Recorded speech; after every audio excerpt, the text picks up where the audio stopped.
buenos días a todos los que están presentes, a los que tienen camarita apagada, su dedito arriba para saber que están presentes, por favor. Y de esa forma poder continuar con excelente. Gracias a Lila, gracias Ángel, gracias Ángela. A Carla también te veo. Muy bien, estamos atentos entonces a la clase de hoy. Déjenme compartir la pantalla para lo que nos toca. Ya me iba a adelantar con la clase 5 y todavía estamos en la 4. Pero bien. Vamos a ver, entonces nos quedamos en esta primera, en esta ya última, que se han quedado inspirados con las palabras de Mauricio. Muy bien, aquí nos quedamos entonces, ¿no? Nos quedamos la última semana que estuvimos, la clase pasada. Vamos a continuar a partir de ahora viendo, y hoy día me gustaría que podamos participar con algún caso, algunas condiciones que ustedes puedan notar en algunas personas, porque lo que vamos a definir, lo que nos toca hoy día, básicamente es definir algunas de las condiciones en que se afecta a una persona cuando vive en violencia familiar. Una de las cosas que debemos entender es que el efecto y afecto sobre las personas víctimas de violencia familiar no son solamente emocionales. No es que se pone triste o se siente triste todo el tiempo y ya está. No, tampoco es o significa que solamente tenga problemas a nivel social, de interacción con las personas. No, incluye todo su ser, absolutamente todo su ser, como lo vamos a ver más adelante. Sin embargo, hay características muy particulares que necesitamos prestarle atención si queremos tratar con esta población. Usted, al momento de recibir a una persona, necesita evaluarlo en sus diferentes dimensiones. Necesita escuchar no solo sus palabras, también sus gestos, también sus posturas, escuchar también lo que hay en su interior. A veces las personas no tienen palabras adecuadas para expresar lo que sienten. Hay que intentar también aprender a identificar qué es lo que trata de decir. Por eso es importante que podamos reconocer de qué manera es afectada la víctima en este sentido. Veamos, empecemos con algunas consecuencias afectivas, algo que ocurre normalmente en las personas que han sido víctimas de violencia familiar, es que no saben amar, no saben cómo comportarse afectivamente, no saben cómo tener un valor propio y personal, no lo saben. Y les digo honestamente, no lo saben porque mucha gente cree saber amar. Y el amor, como lo dice Primera de Juan, lo vimos la otra vez, dice, en esto conoceremos el amor, o sea, el amor es conocido, y si es conocido es porque tiene un conocimiento.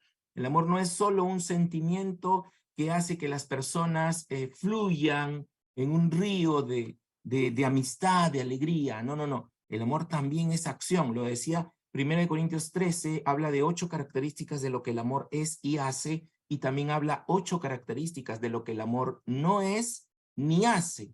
Por tanto, amar no significa hacer cosas por el bienestar de la persona amada.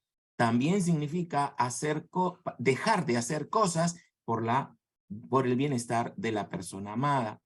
Pero una persona que ha vivido en violencia familiar le es difícil reconocer eso. O sea, no hay forma de que la persona pueda sentir que es importante. Es más, ojo con lo que digo, no hay forma de que ella o él pueda sentirse importante. Y usted recuerde siempre, para que el amor sea mutuo, el amor debe ser propio primero. ¿Eso qué significa? Que, como lo dice Jesús, del más grande y mayor mandamiento de todos, ama a Dios sobre todas las cosas, es tu primera dirección de amor hacia Dios, y la segunda es ama a tu prójimo como a ti mismo. ¿Cuál es la segunda?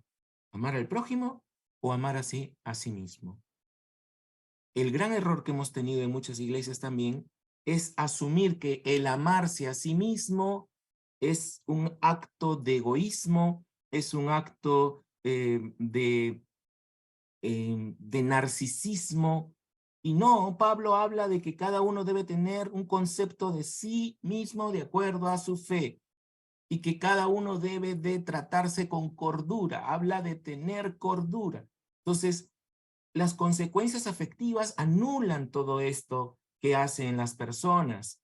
Y es más, cuando Jesús dice que hay que negarse a sí mismo, no es negar tu ser, es negar tus deseos, que es diferente, porque nuestro ser tiene deseos. Así como yo uso lentes y no duermo con los lentes, mi ser interior tiene deseos y no necesariamente duerme con esos deseos. Son anhelos, son expectativas, y de acuerdo al contexto en el cual fue dado esa manera de decir que hay que negarse a sí mismo, también es importante analizarlo, es de acuerdo al contexto. Entonces, estas consecuencias afectivas hacen que la persona se aísle, se mantenga en soledad continua, no pueda buscar ayuda. Mire, desde allí ya estamos viendo la incapacidad que tienen estas personas para buscar ayuda.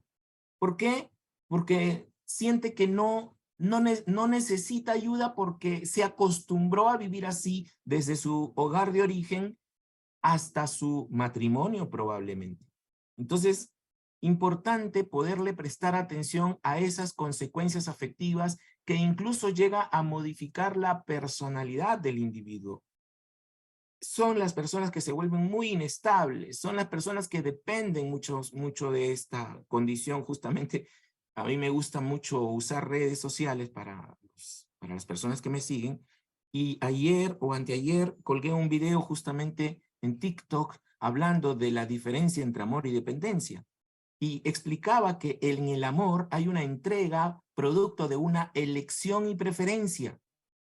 Mientras que en la dependencia no hay elección, hay necesidad.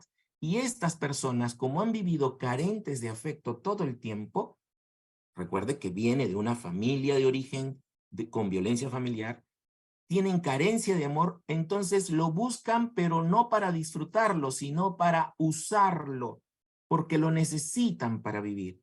Necesitan que alguien le diga que lo ama, necesitan que alguien le muestre su cariño, necesita que alguien le pueda hacer cariño, gestos afectivos, cosas que nunca antes lo habían recibido y que cuando se enamoran lo reciben por primera vez, y ahí es donde confunden el amor con la dependencia.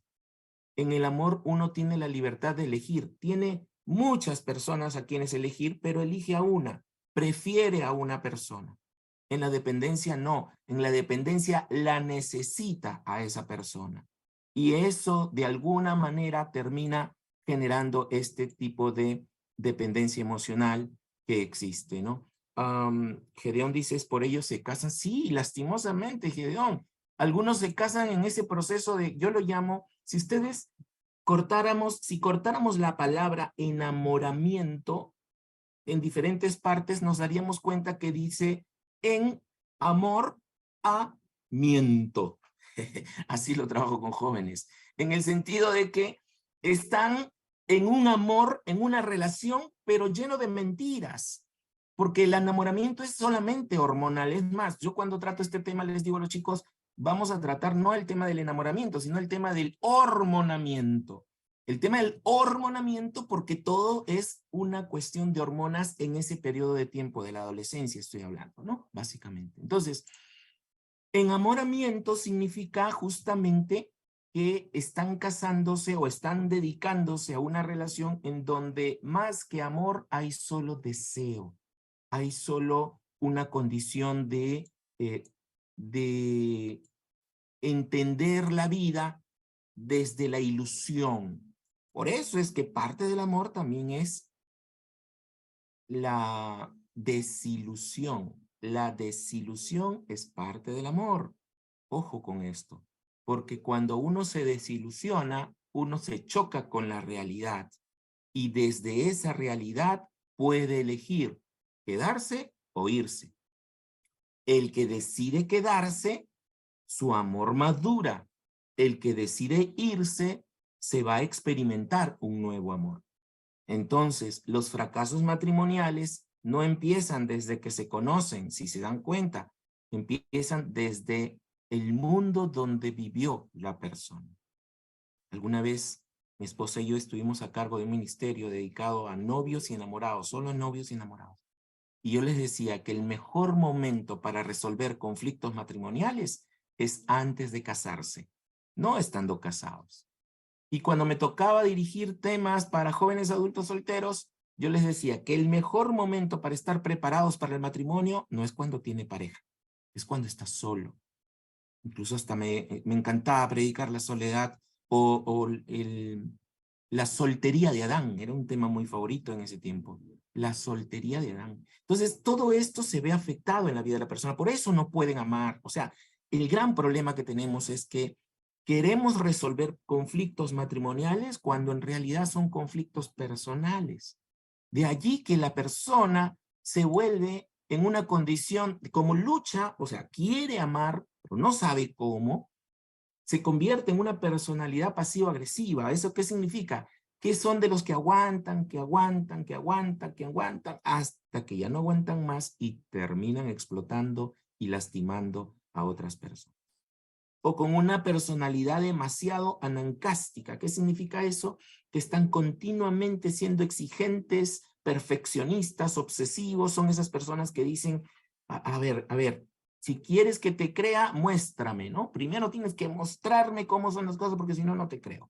O de los que dicen, sí, yo sé que mi esposa ya no me grita tanto como antes, pero me sigue gritando, ¿no? Me sigue gritando. Sí, pero antes te gritaba 7 días a la semana, ahora te grita un día a la semana. No, pero no es suficiente, tiene que dejar de gritar, ¿no? O cosas por el estilo. Se vuelven muy perfeccionistas. O los hijos, ¿no? O los hijos, es que antes él traía puras notas buenas, buenas, y ahora me ha traído una nota mala y eso no se merece mi respeto. Y algunos incluso llegan a sobreexigir a los chicos que terminan generando violencia sobre ellos. Esta condición hace que la persona, bajo ese contexto, niegue la violencia. Dicen, no, pero es que yo me porté muy mal y por eso él me tuvo que tratar así. Es que yo no quise hacerlo, pero bueno, es que somos creyentes, no podemos nosotros pensar siquiera en el divorcio, menos de tener que decirle al pastor lo que su siervo, su líder o su pastor está haciendo conmigo. No. Eso sería ir en contra del testimonio. Y por eso mantienen una apariencia de que todo está bien en la relación. Y por eso mantienen una apariencia de que todo es perfecto en la vida matrimonial de ellos. Y como les digo, incluso hasta justifican la conducta. He escuchado a algunas hermanitas, sobre todo hermanitas de esposas de líderes o pastores, decir, no le puedo hacer eso al ministerio de mi esposo. Sería como ir en contra de Dios. No le puedo yo decir esto de que él me golpea o que me grita o que me insulta cuando está enojado. Pero es solo cuando está enojado, porque cuando no está enojado es muy dulce, es muy tierno, es muy amable. Y creen que con esa ternura y amabilidad la persona dejará de ser violenta. Así que miren cuán importante es analizar este tema de las consecuencias afectivas, en cómo aprendió a amar. Ese es un tema sumamente importante. Si hay algunos líderes de jóvenes o ministerios de niños o adolescentes, este es un tema que no debe de dejar de predicar. ¿Cómo aprendemos a amar a las personas? Para poder aprender a amar, debo reconocer qué aprendizajes del amor tengo. Y si mis aprendizajes son basados en mitos, o basados en irrealidades, o basados en falsas clases de amor, confundir amor con ilusión, confundir amor con obsesión, confundir amor con capricho, confundir amor con deseo. Miren cuántas confusiones del amor existen, ¿eh? Si no les doy esa información a los muchachos o a los chicos, terminarán viviendo un amor irreal, un amor confuso, un amor basado en confusiones continuas, ¿eh? Préstele atención a eso. Ahora, cuando hablamos de que el amor es algo que se conoce, no solo hablamos de lo que sentimos a través de los afectos, sino también de lo que interpretamos a través de nuestras cogniciones. Todo lo que tenga que ver con lo cognitivo tiene que ver con la forma de interpretar la vida, tiene que ver con nuestros pensamientos. Y muchas de estas personas, cuando han sido víctimas de violencia familiar, están viviendo con pensamientos poco ajustados a la realidad, lo dice el autor. ¿Eso qué significa? Que muchos de ellos no viven la vida de acuerdo a lo que a cómo la experimentan, sino de acuerdo a sus ideas que tienen de ello. Y por eso, como hay, lo vimos la semana pasada, una cultura que habla de que la mujer es la responsable si es que algo falla en la vida de un matrimonio, entonces con ese concepto, recuerdo a una mujer que me decía, es que, bueno, me toca aprender que soy mujer, me decía ella, ¿no? Me toca aprender que soy mujer. ¿Y qué pasaba? Bueno, se lo digo en contexto. Lo que pasaba es que esta hermanita estaba buscando ayuda, pero venía a mí, porque sabía que era cristiano, venía a mí con la única petición que ella tenía, que por favor no se enterara ni la iglesia, ni su pastor, sobre todo, ni su esposo. O sea, ella quería sentirse ayudada, pero no quería que ninguno se pudiera enterar. ¿Por qué? Y ahí es donde me responde. Porque lastimosamente nací mujer. Y cualquier cosa que yo haga, o cualquier cosa que pase en mi hogar, será mi responsabilidad. Porque como una vez le dijo su esposo, tú eres la responsable del hogar. Yo soy el responsable del traerle el dinero a la casa. Así es que eso es una idea, es una creencia fija. Es una forma de poder instalar en su interior la idea de establecer ese trato. Veo que hay dos preguntas. Carla dice, entonces, ¿cómo se aprende a amar? Buena pregunta, en que eso tendríamos que tener todo un seminario completo. Pero dos cositas básicamente es para aprender a amar, es aprender a identificar cuál concepto tengo yo del amor. Y una vez que lo identifique, compararlo con aquel concepto que Dios nos ha dado con respecto a Jesucristo, que no es un sacrificio, es decir, no es solamente un sacrificio o una entrega obsesiva, no. Jesús entregó su vida, por tanto el amor es dar vida. ¿Y qué significa dar vida? No significa que se muera, significa dar lo que está vivo en usted. Amar es compartir aquello que está vivo en mí y transforma la vida de la otra persona. Yo sé que me amo, yo sé que alguien me ama cuando aprendo a amarme a mí mismo, cuando aprendo a respetarme, cuando aprendo a valorarme. Esos serían los primeros pasos, Carla. Veo tu mano levantada también. Ah, Carla, también. Perdóname. Adelante, por favor. Gracias. Con relación a lo que acaba de mencionar, con referencia a la responsabilidad que usted pone en el ejemplo de la hermana, o sea, ella no podía hablar porque por ser mujer era su responsabilidad. ¿Cómo yo quiebro o cómo yo aprendo a desperjuiciarme, cierto, de la cultura que pudiera tener mi país o mi familia? Porque aquí nos influyen dos cosas. Mi entorno en el que yo vivo, mi país, la cultura que tiene, porque cada país es distinto. En el caso de Chile, aquí la mujer no es tan sumisa, ¿ya? Es bastante independiente, tiene voz, marca su territorio, es más arriesgada. Por lo menos aquí yo vivo en Chihuayante, la 8ª región, y a nivel nacional, en el desarrollo que yo he tenido durante bastantes años en diferentes comunas, hay un porcentaje de violencia, pero también hay un desarrollo bastante amplio donde también la mujer tiene un espacio. Entonces hay como ambas partes, pero a mí sí me gustaría tener en consideración lo que usted acaba de mencionar. ¿Cómo enfrentó, por ejemplo, en el ejemplo que usted puso, esta mujer, cierto, que tiene ese concepto de poder, de decir que por ser mujer ella es responsable de lo que ocurre en la casa, cómo yo quebro ese patrón o ese pensamiento donde dice, es que tú manejas el auto, entonces tú te tienes que hacer cargo de los neumáticos, cargo de los frenos, porque sí es verdad que la mujer se hace cargo, pero no es algo de lo que ella acostumbra o mantener un conocimiento amplio en esa área. Entonces, ¿cómo yo quiebro eso?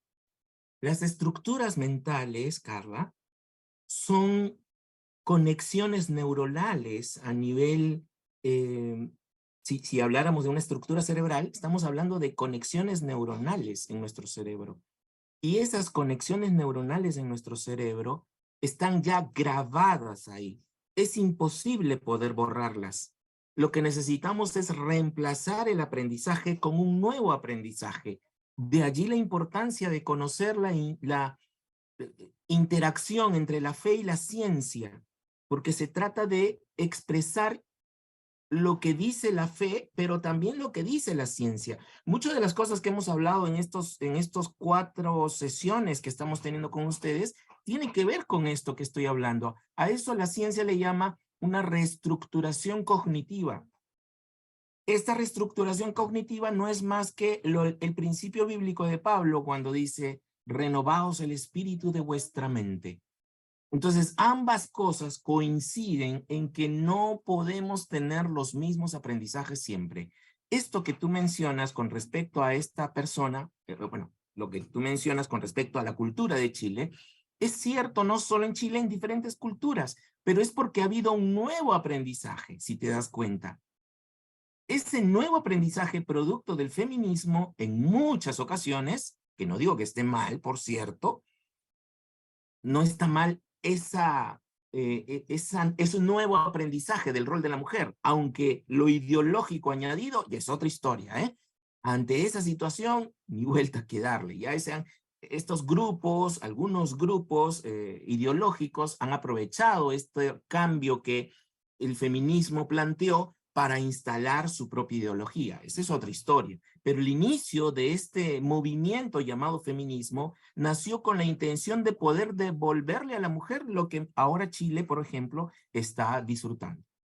Pero ¿qué pasa? Ya que esto se junta, la cultura, la ideología se junta, se van a los extremos, donde incluso ya la condición de ser mujer es, incluso acá en mi país, ayer hablaba con una persona justamente, él me decía que su esposa, bueno, su ex esposa, porque ya están separados, si él fallaba en darle una determinada cantidad de dinero, que era, él daba un dinero, pero no era suficiente, según decía la esposa, él daba la mitad de su sueldo y no era suficiente, entonces ella le decía que si él no da más, que era algo del 10% más de lo que ya estaba dando, entonces no lo dejaría ver a sus hijos.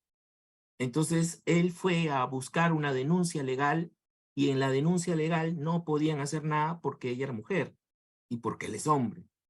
Incluso cuando él sugirió de que ella le había lastimado, gritado, le había incluso en algún momento hablado de forma muy despectiva y todo, el policía le dijo, pero que tú estás hablando de ella, pero ella es mujer, tú eres varón, no sabes defenderte, le dijo eso, imagínese. Y él me decía, o sea, qué difícil es luchar en una sociedad, y eso que estamos hablando acá en Latinoamérica. Entiendo que en Europa es peor todavía, el hecho de ser hombre ya eres condenado por haber nacido hombre, ¿no? Pero eso es otra historia. Entonces, esto es en contexto cultural, Carla, pero permíteme ahondar en este tema en particular. Estamos hablando de víctimas de violencia familiar. No estamos hablando de toda la población en general. Estamos hablando de esas personas que han vivido en un ambiente familiar violento, que su mente es transformada y construida, digo yo, desde esa forma, desde esa perspectiva. Entonces hay que bajar a ese terreno, por decirlo de alguna manera, para entender por qué piensa lo que piensa y a partir de allí salir juntos a un nuevo aprendizaje y cumplir la verdad bíblica de conoceréis la verdad y la verdad os hará libres. O sea, la verdad conocida nos liberta. Si usted conoce una verdad que lo mantiene esclavizado, entonces no es verdad. Yo lo veo así de simple y perdónenme si es que estoy yendo en contra de algunas teologías, pero si usted conoce una verdad que lo mantiene atado a algo que nunca fue diferente, entonces no es una verdad conocida, ¿no? Porque estamos hablando de un nuevo aprendizaje, de reestructurar esas ideas que se quedaron fijas y grabadas en el cerebro, en el interior de la persona, en donde la persona idealiza tanto el tema de la familia, es como decir, es que yo soy la mamá, o yo soy la que tiene que sacar adelante a sus hijos. Mi esposo es el proveedor del hogar, ¿no? Es lo que yo les preguntaba. La semana pasada predicaba en una iglesia justamente un tema relacionado a eso. Le decía, ¿quién es el proveedor del hogar? Y todos decían, pues el varón, no sé, la cabeza del hogar. No, no, no. La Biblia dice que Dios es el proveedor del hogar y lo puede ser a través de un hombre como también a través de una mujer, si es que el hombre abandona. Aun cuando hay hombres en casa que de alguna manera no son proveedores, terminan generando esta condición de aprendizaje. Entonces, es importante que vea uno cuáles son esas creencias fijas que tiene en la persona, porque sus creencias es lo que le va a incentivar a hacer algo o dejar de hacer algo.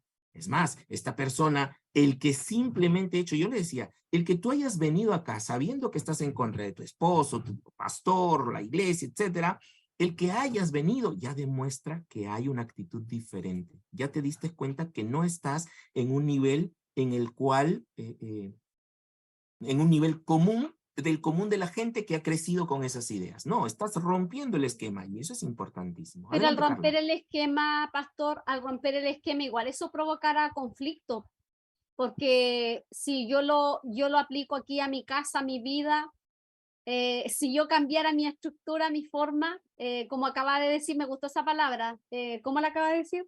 Romper eh, El esquema. el esquema, eso me traería conflicto. O sea, si yo dejara de ser Carla quien soy y cambio mi esquema, yo me enfrentaría a otra realidad, por decirlo así. Porque Ahí está nosotros el detalle. nos acostumbramos, pasan los años, nos vamos acostumbrando a que yo llevo una responsabilidad, mi esposo lleva otra responsabilidad. Entonces, me parece interesante el tema. Está bien, Carla, pero te explico de esto. Lo que estoy hablando es cambiar un aprendizaje, pero como muy bien tú lo has dicho, cambiar un aprendizaje lleva tiempo. Es una nueva rutina. Es ir aprendiendo, por si acaso, este cambio de aprendizaje, este cambio de esquema, no es ir en contra de lo que el marido dice o ir en contra de lo que la iglesia dice. No, es entenderla desde tu propia perspectiva, lo que quiso decir el Señor con todo esto. Y ese aprendizaje es paulatino, progresivo y constante. Ojo las palabras que uso, es paulatino, progresivo y constante. Es decir, no va a cambiar de inmediato todo. Perdónenme, ayer estuve en una reunión hablando con mucha gente y he tratado algunos de estos temas que me preguntaban. Y uno de los temas que me preguntaban también es justamente el hecho de qué actividades podemos hacer para poder ayudar a la gente, ¿no? Y yo les decía tan simple como aprender a diferenciar lo que es un seminario, de lo que es un taller y de lo que es una charla. Y es más, yo le añadiría de lo que es un sermón. Eso en la iglesia no va a cambiar, mis hermanos, perdónenme. Porque lo que hacemos en un sermón es compartir el conocimiento que el Señor me ha dado a mí de algo, el descubrimiento, y yo se lo comparto a la iglesia. Y eso puede generar sensibilización, excelente para sensibilizar a la gente, pero no para cambiarla. Jesucristo no usaba los sermones para cambiar a la gente, sino para sensibilizarla, porque después venían con preguntas. ¿Y sabe dónde estaba el aprendizaje? En las preguntas que hacían. A eso le llamamos discipulado. Yo sueño con discipular familias y no solo personas.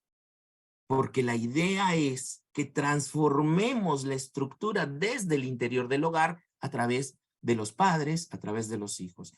Una vez me preguntaron, y entonces con esto que tenemos de tantas familias, ¿cómo es que se volvieron así? O sea, ¿cómo es que ahora tenemos tantas familias violentas? Porque sus padres fueron violentos y contra sus padres, al ser violentos contra sus padres, ellos, los papás, no querían repetir esa violencia con sus hijos, pero se fueron al extremo de dejar pasar muchas cosas. Y terminamos con una generación que le llaman ahora de cristal, ¿no? Porque sus padres no corrigieron o sea, se fueron al otro extremo de los abuelos, vamos a llamarlo así, ¿no? Los abuelos golpearon, los padres no quisieron golpear, pero se fueron al extremo de ser demasiado permisivos y tenemos una generación que cuando, justamente la llaman de cristal, que cuando se rompe, no solo se quiebra el cristal, sino que ese propio cristal puede lastimar a los demás, sobre todo a los que estén a su alrededor. Interesante eso. Entonces, todo eso tiene que ver con estructuras cerebrales y quiero resaltar lo que Carlita escribió, ¿no? La neuroplasticidad. Eso es la clave del desarrollo neurobiológico en el aprendizaje humano y también, yo diría hasta de la fe, ¿no? Porque Pablo dice que tienes que tener un concepto de ti con cordura y eso implica que tengas equilibrio. La cordura es un equilibrio, no es irse ni a un extremo de sentirte el mejor, ni al otro extremo de sentirte el peor. Entonces, esa neuroplasticidad que tiene que ver con la capacidad para recuperarse, reestructurarse y adaptarse, es lo que necesitamos aplicar en nuestras iglesias. Gracias a Dios hay ministerios que se están encargando de eso y gracias a Dios por los profesionales de la salud cristianos, creyentes, comprometidos con el Señor, porque ahora tenemos espacios para ser escuchados y sobre todo para poder compartir reconocer el esquema en el cual estamos y romperlo para poder construir un nuevo esquema. A eso se refiere, creo yo, el apóstol Pablo cuando dice que tenemos que vestirnos del nuevo hombre. Mire usted, otro principio bíblico aplicado en la ciencia, porque en la ciencia buscamos eso. Siempre preguntamos, mi pregunta clave es, ¿cuál es la vida que quieres vivir y que te interrumpe vivirla? Ahí empezamos la terapia. ¿Qué vida quieres vivir? ¿Y qué está interrumpiendo que se viva esa vida? Mire, desde ahí empezamos el proceso terapéutico. Esta hermanita, ya compartiendo lo que mencionas, Carla, esta hermanita no se sentía satisfecha con esa vida. Entonces le preguntaba, ¿qué vida quieres vivir? Dice, quiero vivir una vida en donde no tenga que ser maltratada ni golpeada. Bueno, entonces vamos a tener que aprender a defender sin ofender. Esa es clave también. Bueno, yo me estoy adelantando porque eso tiene que ver con la otra clase de la hora que nos toca, el capítulo 5. Pero esas estructuras cognitivas se ven afectadas y van generando cambios incluso hasta generacionales. Tanto que la persona que ha vivido en un ambiente así se vuelve hiperexigente consigo mismo. ¿Por qué? Porque quiere cumplir las normas de los demás. Porque quiere hacer que las cosas, ella piensa, o él piensa, porque también hay hombres que sufren de esto, ellos piensan que doblegándose más, sometiéndose más o subordinándose más, generarán menos violencia con ellos. Y déjeme decirle que en vez de que eso sucede exactamente lo contrario. La gente es más violenta con esas personas. Los que no han aprendido nunca a decir que no, tienen una característica relacionada a esto. Era el sí para todo, el pastor, incluso en la iglesia donde congregaba en ese tiempo, era todo sí, sí, sí, sí. Me pedían que predique, predicaba. Me pedían que enseñe discipulado, enseñaba discipulado. Me pedían que limpie la iglesia, limpiaba la iglesia. Me pedían que arreglara un letrero en el techo, arreglaba un letrero en el techo. O sea, todo era así. ¿Pero por qué? Y permítame con mucho respeto decirlo, vengo y provengo de un ambiente familiar violento. Sufrí de violencia familiar por muchos años, ni siquiera me daba cuenta. Hasta cuando me casé me di cuenta recién. Yo me casé a los 23 años, imagínense. Entonces, esta condición me hacía ir continuamente a decirle sí a todo, aun cuando yo no podía hacerlo. Aun cuando no podía, ¿no? Y obviamente, ¿qué era lo que buscaba? Aceptación, afecto de las personas, que me amen porque les hacía de todo, aun cuando yo sufría o aun cuando no podía. Por eso sé de lo que estoy hablando cuando comparto de estos temas, pero déjeme hablar de mí y déjeme meterme más al tema antes que me conmueva yo mismo.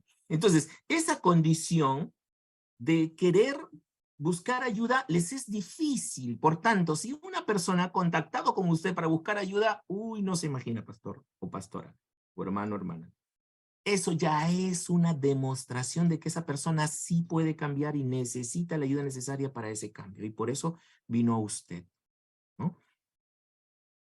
Cuando se dan cambios demasiado rápidos, acelerados, pensando que una charla podría cambiar la historia de la vida de la persona, Hermanos, perdónenme, pero eso lo entusiasma, es como estos líquidos efervescentes que comienzan a botar toda una serie de espumas, pero cuando se baja la efervescencia, vuelve al hogar violento. Y vuelve al hogar violento porque nunca aprendió a decir que no, o a guardarse a sí misma, o incluso nunca aprendió a valorarse a sí misma.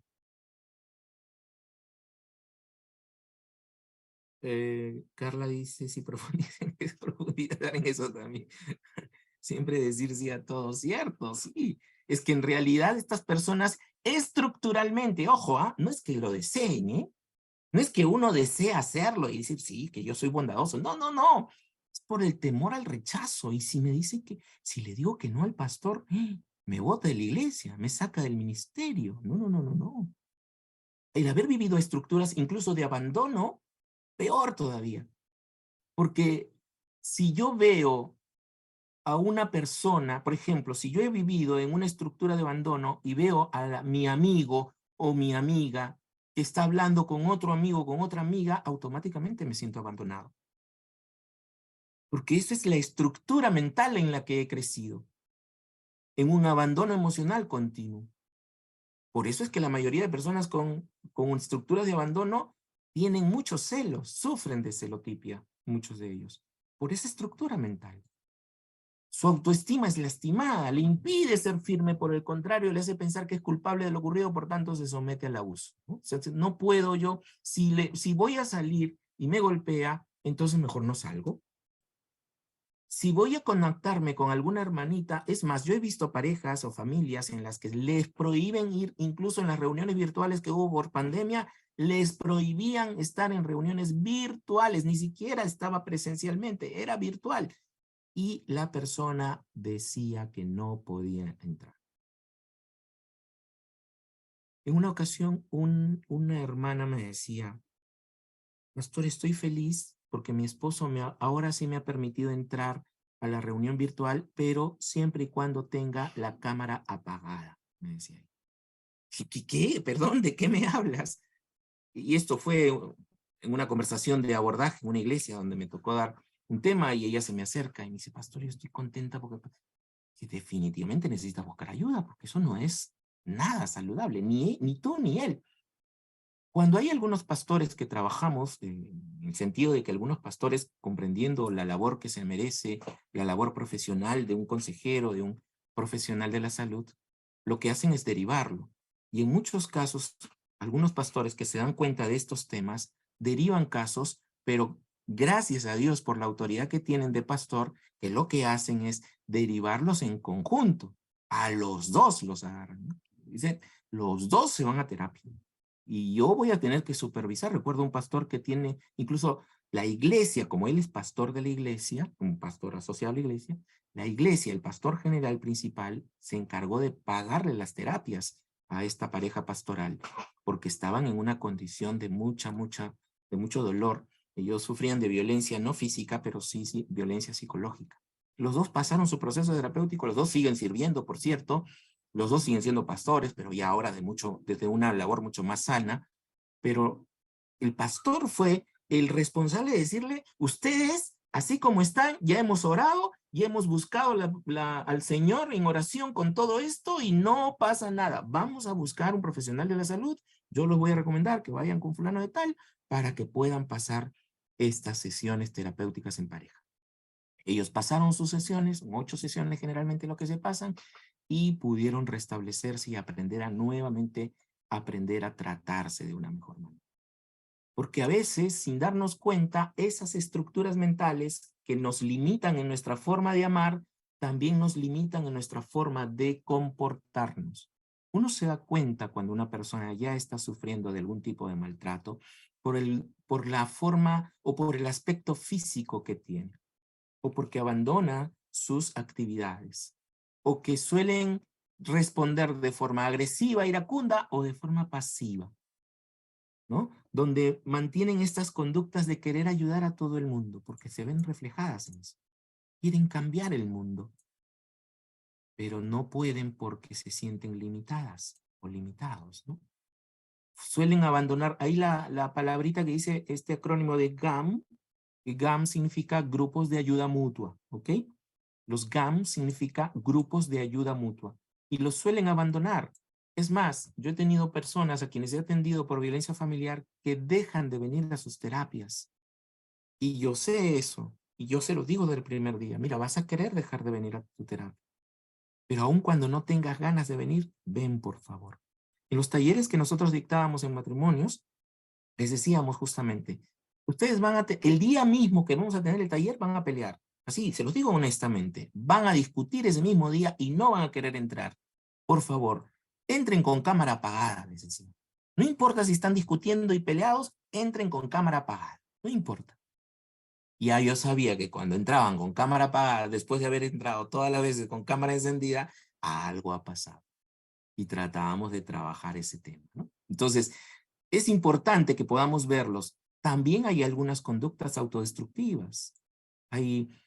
Ya no solamente los adolescentes se cortan, ¿eh? Hay adolescentes que se cortan los brazos. Ahora hay adultos que se cortan los brazos.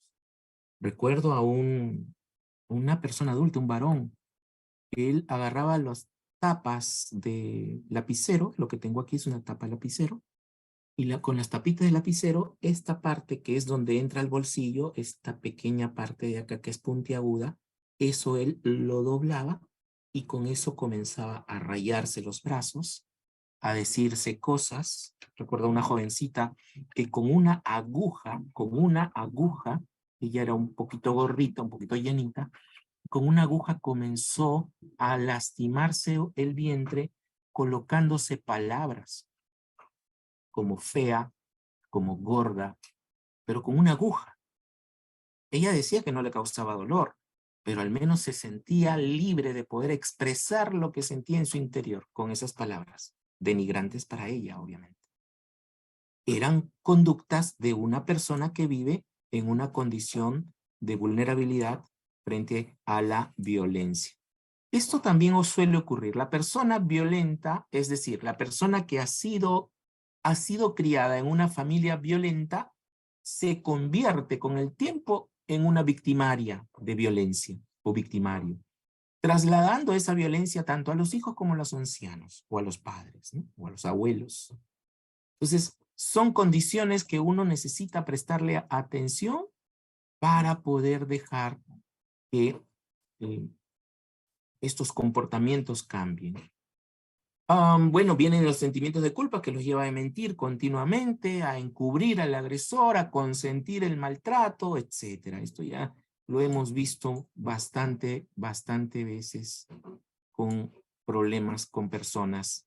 Y obviamente vienen efectos de lo que se llama el estrés postraumático. Si alguien aquí es psicólogo o psicóloga, sabrá que la violencia familiar se trabaja desde la perspectiva de un estrés postraumático. Si usted conoce el tratamiento de un estrés postraumático, tiene los recursos necesarios para trabajar con una persona víctima de violencia familiar. Hay trastornos del apetito, o come mucho o come poco. Hay fatiga al despertar, no puede levantarse tranquilamente, está más bien cansada y agotada como si nunca hubiera dormido, está continuamente alerta, con una ansiedad a 1000, cualquier cosa que pase está observando, mirando. De alguna manera, por ejemplo, conocí a un niño que su papá en la iglesia quiso abrazarlo y le dijo, levantó así las manos, levantó las manos como diciendo, hijo, ven para abrazarte, y el hijo se puso así, el niño se puso así, se ocultó de los abrazos del padre. Eso ya dije yo, esto pasa algo aquí. Yo tuve que citar a esa familia y obviamente el niño estaba siendo violentado por el padre. Cuando el pastor dijo, dense un abrazo, dijo el pastor, ¿no? Entre padres e hijos, si están los padres aquí, si está su hijo aquí, denle un abrazo, un fuerte abrazo a su hijo. Y cuando el hijo vio al padre que venía, no se había dado cuenta el hijo que el padre quería abrazarlo, pero lo único que hizo fue esconderse, ¿no? Ponerse sus manitos así en la cara y esconder su rostro porque pensó que el papá pues venía a lastimar, ¿no?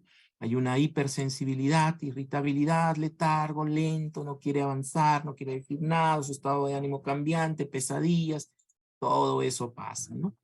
Lo que le mencionaba, ansiedad extrema, depresión, lo que lleva a tener las personas mayor dificultades por buscar ayuda.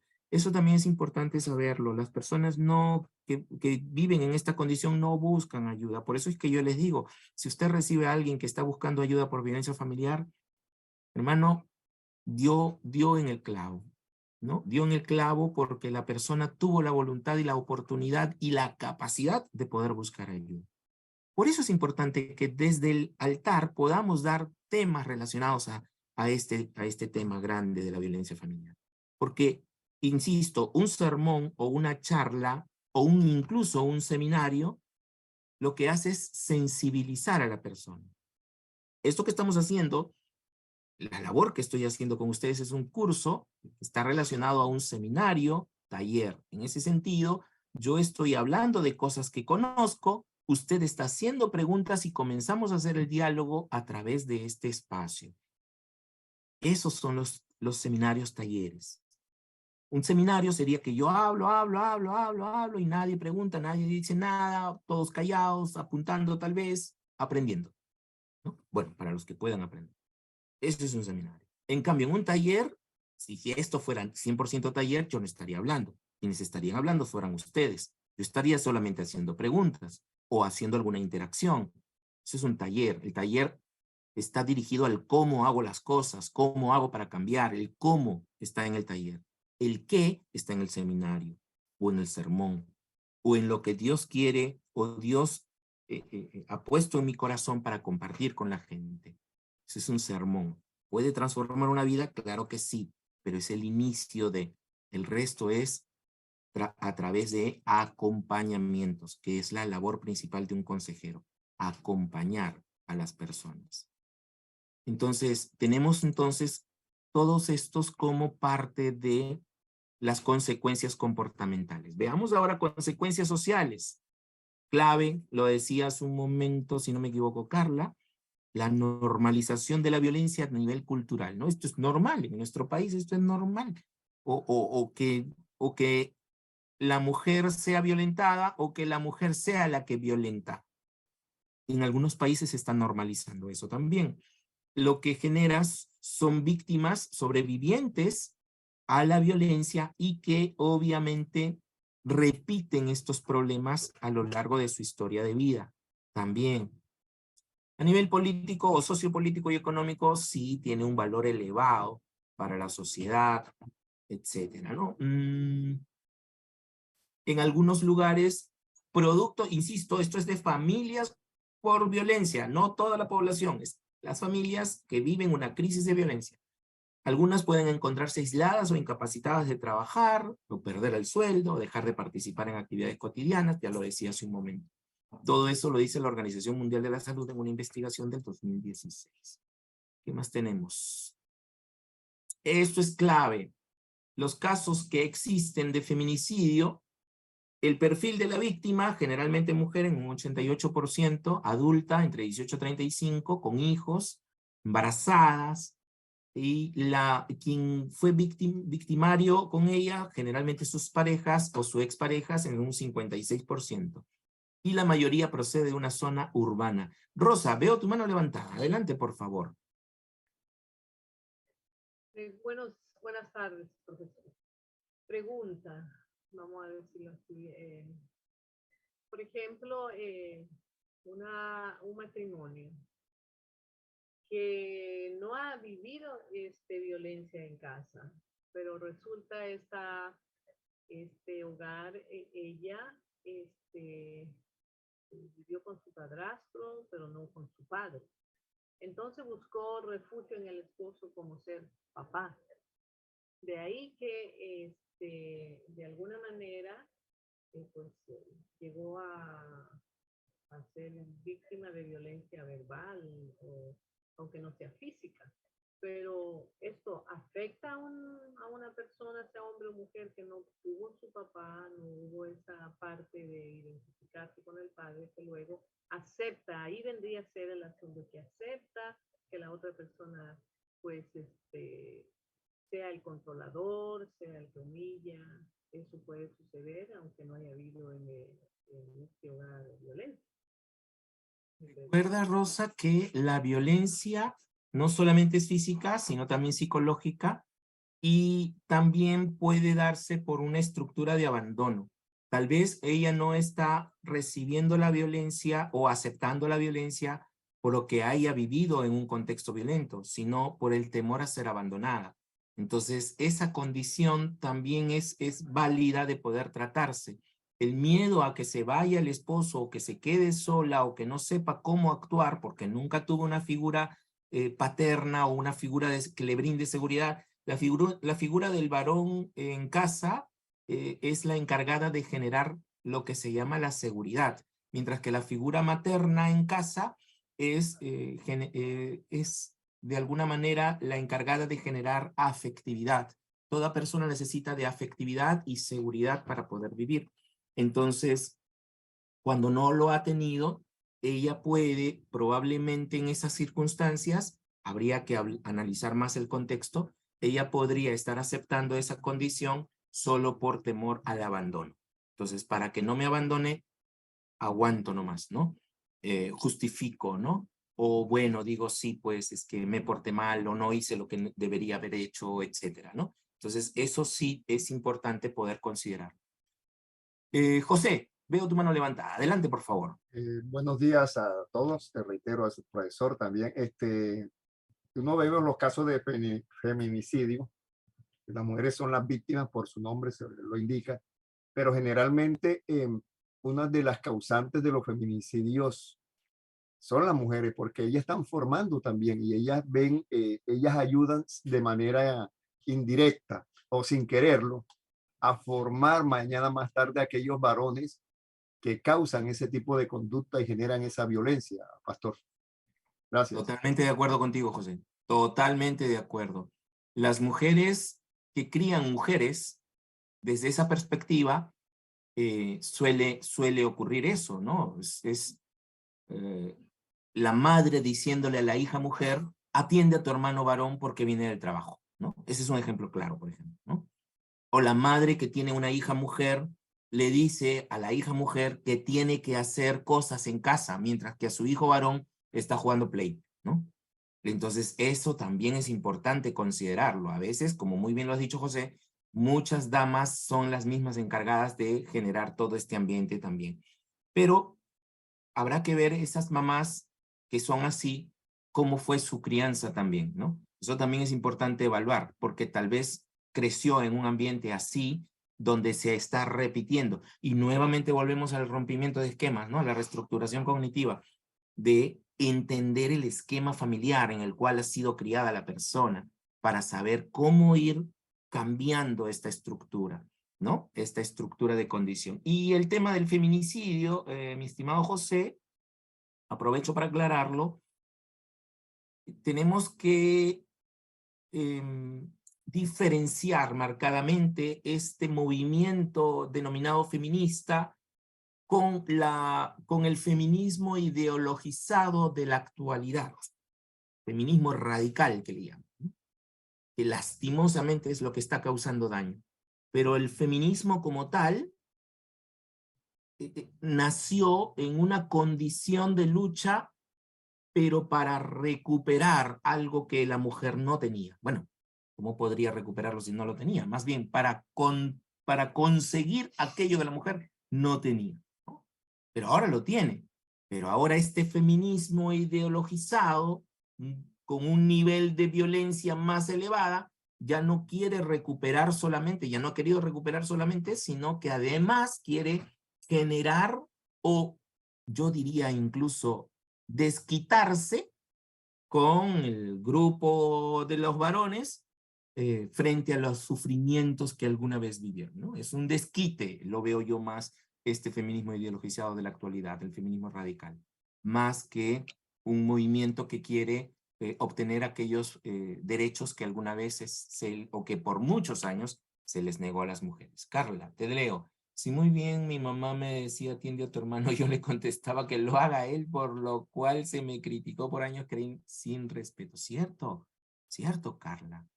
Pero has cambiado la estructura y eso es excelente.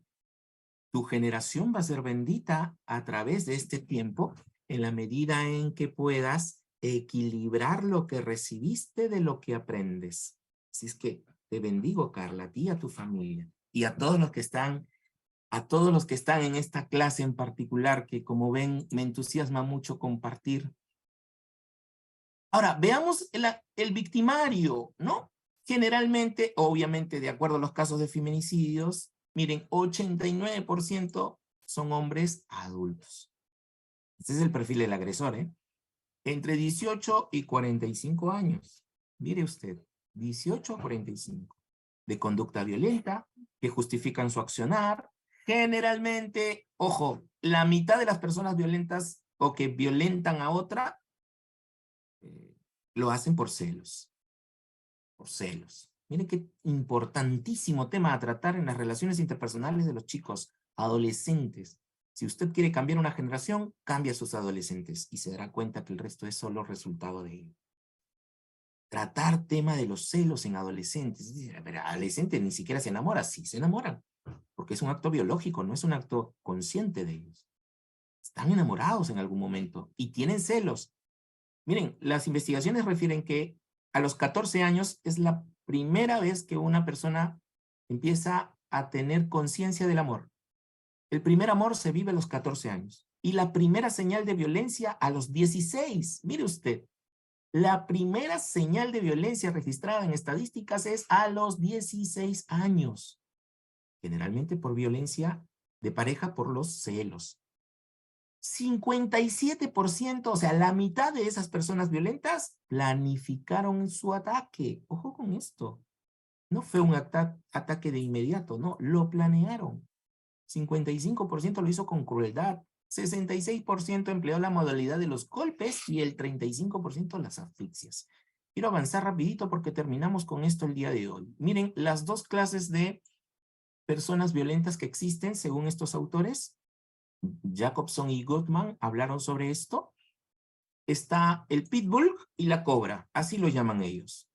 Pitbull, que son los agresores que se vuelven agresivos cuando están próximos al momento de la separación, ¿no? O sea, no son agresivos nunca, pero en ese momento, cuando ya su pareja lo quiere dejar, ¡pum!, se vuelven pitbull, ¿no? Solamente son violentos con las personas que aman. Son celosos generalmente y tienen miedo al abandono, ¿no? Priva a la pareja de su propia independencia y está continuamente vigilando y atacando públicamente a su propia pareja.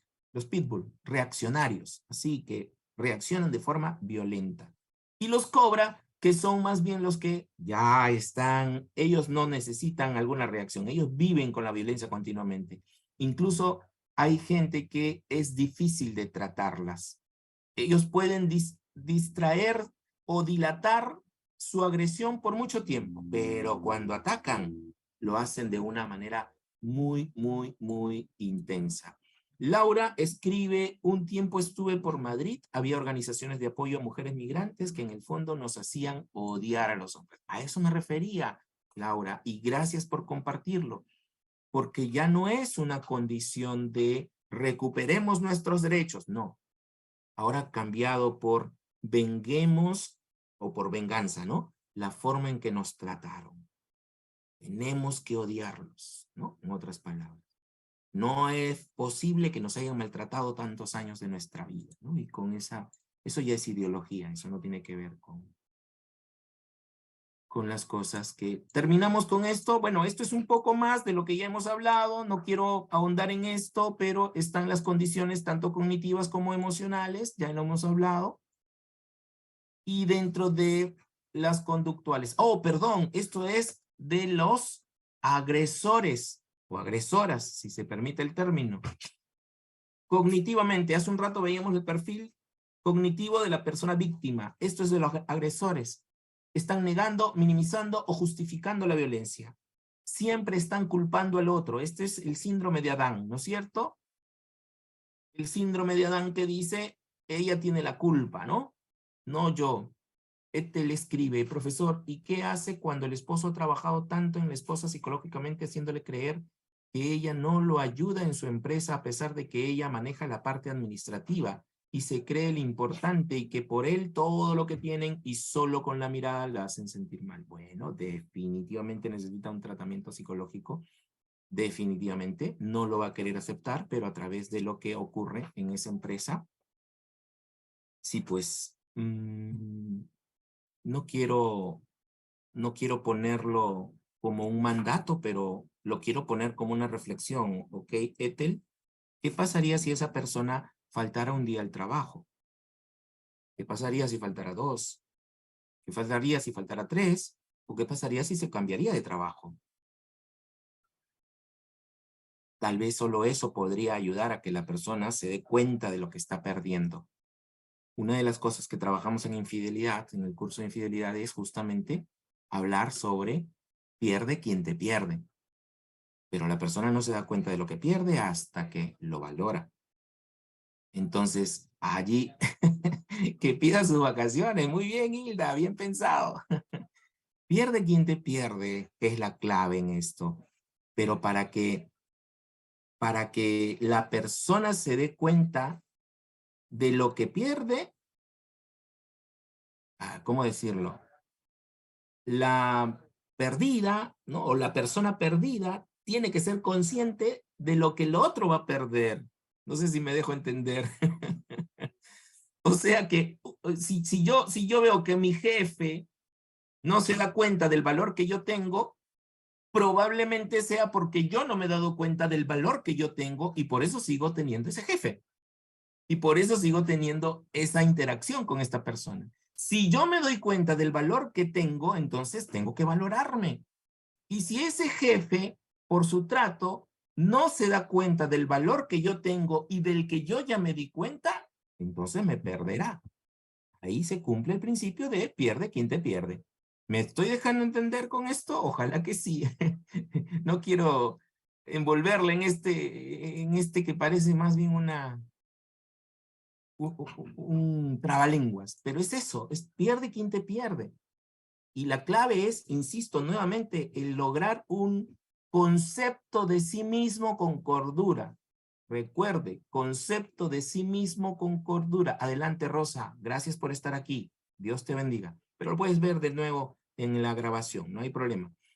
Entonces, si alguien me busca el versículo, por favor, del que cada uno debe tener un concepto de sí con cordura, va a ser importante verlo. Entonces, leamos esto, por favor, y termino con esto, que son algunas conductas del agresor que tiene que ver mucho, y ahí terminamos. Terminamos la clase 4, que tiene que ver con el tener comportamientos que generen control. Todo hombre o mujer agresora va a buscar controlar a las personas a través de la violencia, a través de la fuerza o a través de la manipulación, que es otra manera también de agredir a las personas. ¿Ok? Así es que vamos a dejarlo allí.